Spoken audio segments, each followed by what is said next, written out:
Assalamualaikum warahmatullahi wabarakatuh. Alhamdulillahilladzi an'amana bitaufiqi wal hidayati wassalatu wassalamu ala rasulillahi sallallahu alaihi wasallam wa ala alihi washabihi wala. Rabbi sholli sadri wa yassirli amri wahlul 'uqdatam min lisani yafqahu qawli. La haula wala quwwata illa billahil aliyil azim. Amma ba'du, adapun sesudahnya kalau Allah Ta'ala fil Qur'anil Karim, a'udzu billahi minasyaitonir rajim. Bismillahirrahmanirrahim. Yarfa'illahu alladhina amanu minkum walladhina utul ilma darajah. Hadirin rahimakumullah. Yang pertama-tama, yang paling utama kita panjatkan puji serta syukur kehadirat Allah Subhanahu wa taala yang telah memberikan banyak-banyak nikmat, yang diantaranya nikmat iman, nikmat Islam, nikmat sehat walafiat, sehingga kita masih diberi kesehatan dan nikmat hidup. Salawat beserta salam semoga selalu tercurahkan kepada baginda alam, presidennya umat Islam, yakni Habibana wa Syafi'ana wa Maulana Muhammadin, yang telah membawa kita dari zaman jahiliyah hingga zaman ilmiah. Yang terhormat Dewan Panitia dan Dewan Juri yang saya hormati, teman-temanku seperjuangan yang semoga diistiqomahkan dalam belajarnya. Ketahuilah bahwasannya ulama itu pewaris para nabi, penerus para nabi, pengganti para nabi dalam menyebar luaskan agama di dunia, menerangkan mana yang hak dan mana yang batil, menunjukkan jalan yang diridhoi Allah Subhanahu wa taala.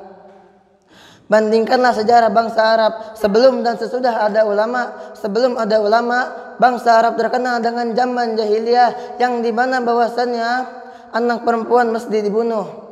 Karena kenapa? Karena bahwasannya anak perempuan bukan membawa keberuntungan, tapi malah membawa beban. Sesudah diutus manusia yang mulia, manusia yang mulia yang diutus Allah Subhanahu wa taala, yakni Rasulullah sallallahu alaihi wasallam, maka sirnalah, hancurlah kemaksiatan. Rasulullah sallallahu alaihi wasallam bersabda, al ulama'u masabbihu fil ardi wal khulafatul anbiya'i wa warasati wa warasatu. Ulama itu seperti lampu-lampu di bumi, pewaris para nabi, penerusku dan penerus para nabi. Dan Rasulullah sallallahu alaihi wasallam juga bersabda, man akrama aliman faqad akramani wa man akramani faqad akramallahu wa ma lahu jannatan. Man akrama aliman, siapa orang yang memuliakan ulama, faqad akramani, maka ia benar-benar memuliakan aku, Rasulullah sallallahu alaihi wasallam. Wa man akramani, dan siapa orang yang memuliakan aku, Rasulullah, faqad akramallahu wa ma lahu jannatan, maka ia akan dimuliakan Allah sehingga tempatnya ialah di surga.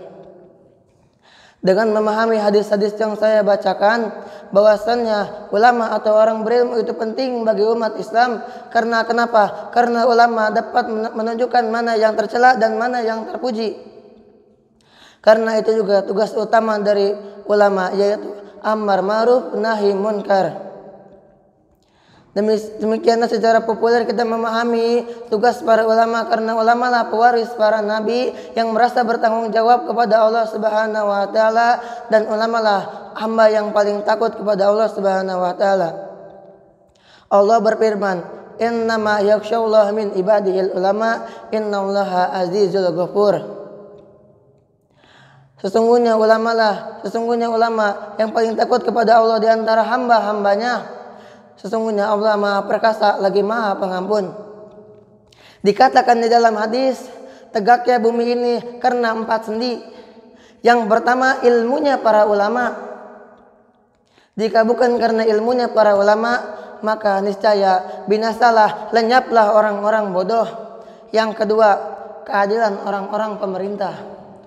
Jika bukan karena keadilan orang-orang pemerintah, maka terjadilah saling isap menghisap darah, seperti serigala yang memakan kambing. Yang ketiga, kedermawan orang-orang kaya. Jika bukan karena kedermawan orang-orang kaya, maka niscaya maka lenyaplah orang-orang fakir miskin. Yang keempat atau yang terakhir, doa fakir miskin. Jika bukan karena doa fakir miskin yang mendoakan orang-orang kaya, maka niscayalah orang-orang kaya, maka niscaya binasalah orang-orang kaya. Sekian dari saya, wabillahi taufiq wal hidayah. Wassalamualaikum warahmatullahi wabarakatuh.